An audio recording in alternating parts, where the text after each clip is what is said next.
सबसे पहले हम लोग सर्जिकल सूचर के डेफिनेशन को जानते हैं। तो सर्जिकल सूचर को आप दो तीन तरह से डिफ़ाइन कर सकते हैं। Suture is an artificial fibre used to keep bone together until they hold sufficiently well by natural fiber. Or suture is an stance of material used to ligate blood vessels or approximate tissue. Or it is a medical device used to hold body together after an injury or surgery.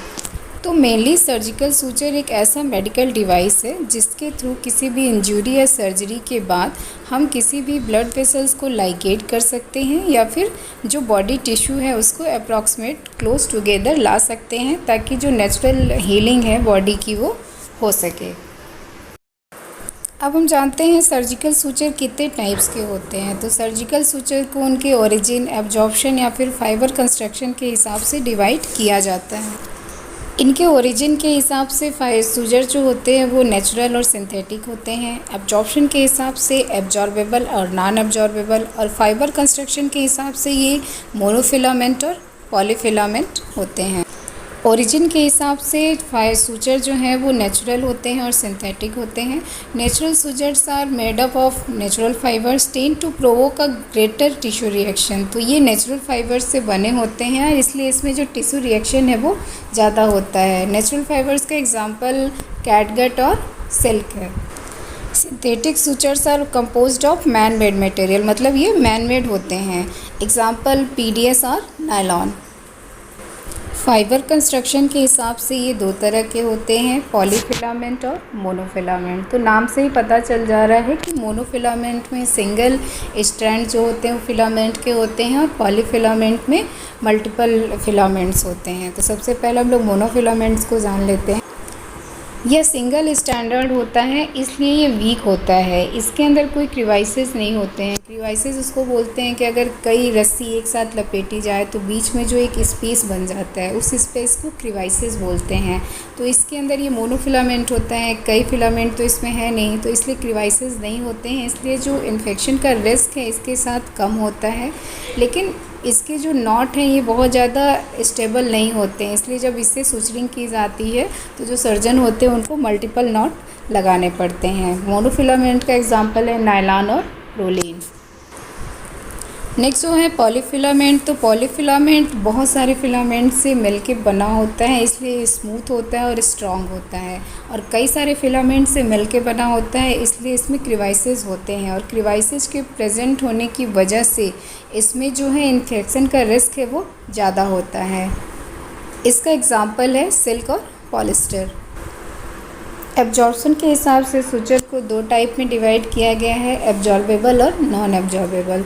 तो absorbable suture जो होते हैं वो body के जो enzymatic reaction होते हैं उससे ईजिली ब्रोक डाउन हो जाते हैं। इसका एग्जांपल कैटगट है, वाक्रिल है। इसको कॉमनली डीप टिश्यू में यूज़ किया जाता है या फिर ऐसे टिश्यू में जो जल्दी से हील हो जाते हैं, जैसे स्मॉल बाउल हो गया, यूट्रस हो गया, यूरिनरी या फिर बिलियरी ट्रैक हो गया। नॉन एब्जॉर्बेबल सूचर जो हैं वो बॉडी में एब्जॉर्ब नहीं होते हैं, इसलिए ये टिश्यू में लॉन्ग टर्म सपोर्ट के लिए यूज किया जाता है। और ये जो बॉडी में बायोलॉजिकल रिएक्शन होते हैं उससे अनअफेक्टेड होता है। इसलिए एक तरह से कहा जा सकता है कि जब तक इसको निकाला ना जाए मैनुअली तब तक ये बॉडी टिश्यू में परमानेंट बने रहते हैं। तो इनको ऐसी जगह पे यूज़ किया जाता है जहाँ के जो टिश्यू हैं वो स्लो हील करते हैं या फिर जहाँ पे सपोर्ट की ज़रूरत ज़्यादा होती है, जैसे फेशिया या फिर टेंडन्स रिपेयर में, हर्निया के रिपेयर में या फिर वैस्कुलर एनास्टेमोसिस में। सूचर तो बहुत सारे यूज होते हैं लेकिन जो बहुत कॉमनली यूज सूचर है उसके बारे में हम लोग जान लेते हैं कि एब्जॉर्बेबल है, नॉन एब्जॉर्बेबल है या फिर नेचुरल है, सिंथेटिक है। तो जो एब्जॉर्बेबल और नॉन एब्जॉर्बेबल सूचर हैं उनको भी नेचुरल और सिंथेटिक में अगेन डिवाइड किया गया है। यहाँ पे जहाँ मैंने एम लिखा है वो सूचर मोनोफिलामेंट है और जहाँ पे मैंने पी लिखा हुआ है वो जो सूचर है पॉलीफिलामेंट है। तो नेचुरल एब्जॉर्बेबल जो सूचर है वो कैटगट होता है और क्रोमी कैटगट होता है। एब्जॉर्बेबल जो सिंथेटिक सूचर है वो है मोनोक्रिल, पीडीएस, वाइक्रिल, डेक्सॉन एंड मेक्सॉन। अब नेक्स्ट जानते हैं नॉन एब्जॉर्बेबल जो सूचर हैं। इसको तीन कैटेगरी में डिवाइड किया गया है, नेचुरल, सिंथेटिक और एक मेटेलिक भी यूज़ किया जाता है कुछ कुछ जगहों पे। तो नेचुरल जो है वो सिल्क है, लाइनेन है, कॉटन है, मेटालिक आता है जो सर्जिकल स्टील होता है, वो मेटालिक सूचर होता है। तीसरा जो सिंथेटिक है वो है प्रोलीन है, डेक्ट्रॉन है, इथिलॉन है और नायलॉन है। कैटगट एक तरह का नेचुरल एब्जॉर्बेबल सूचर है। इसका नाम कैटगट है, लेकिन ये कैट के गट से नहीं बनता है, यह सिप के एलियम से तैयार किया जाता है। जब आप कैटगट को ओपन करेंगे तो आपको इसमें एक लिक्विड दिखेगा।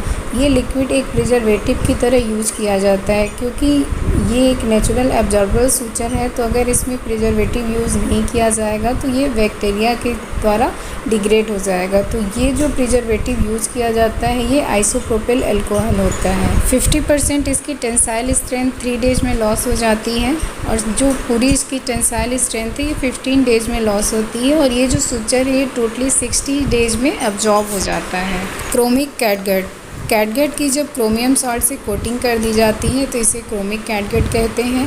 क्रोमिक कैटगट की जो हैंडलिंग है वो काफ़ी इजी हो जाती है, और ये बॉडी में जो इसका डिग्रेडेशन है वो भी काफ़ी कम हो जाता है। इसकी जो टेंसाइल स्ट्रेंथ है ये 21 to 28 डेज़ में लॉस हो जाती है, और ये टोटल बॉडी में 60 to 90 डेज़ में अब्जॉर्ब हो जाता है।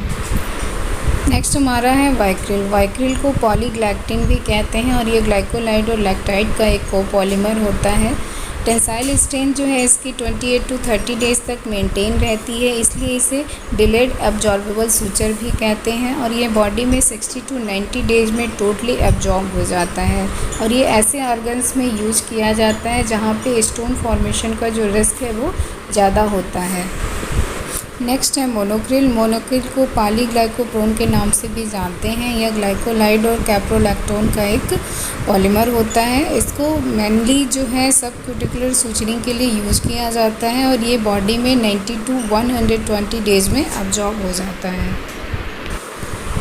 नेक्स्ट है डेक्सॉन जो है पॉलीग्लाइकोलिक एसिड का एक पॉलीमर है, और ये बॉडी में 60 to 90 डेज़ में अब्जॉर्ब हो जाता है। अब जानते हैं कि कौन से सूचर को अब्जॉर्ब होने में लगभग कितना समय लगता है। तो जो कैटगट है वो 60 डेज़ में अब्जॉर्ब हो जाता है। वाइक्रिल, क्रोमिक कैटगट और जो डेक्सॉन है इसको अब्जॉर्ब होने में 60 to 90 डेज़ लगता है। मोनोक्रिल भी 90 to 120 डेज़ में अब्जॉर्ब होता है, और जो पीडियस होता है उसको अब्जॉर्ब होने में 180 डेज़ लगते हैं। जो भी सूचर होता है उसका एक स्पेशल कलर होता है, तो कलर कोडिंग के हिसाब से आप किसी भी सूचर को ईजिली पहचान सकते हैं। जो प्लेन कैटगट होता है वो येलो कलर का होता है, क्रोमिक कैटगट ब्राउन कलर का होता है, प्रोलीन ब्लू कलर का आता है। जो सिल्क होता है उसके थ्रेड का कलर ब्लैक होता है, लेकिन उसका जो रैपर होता है वो लाइट ब्लू कलर का होता है, यानी पैकेजिंग उसकी लाइट ब्लू कलर में होती है।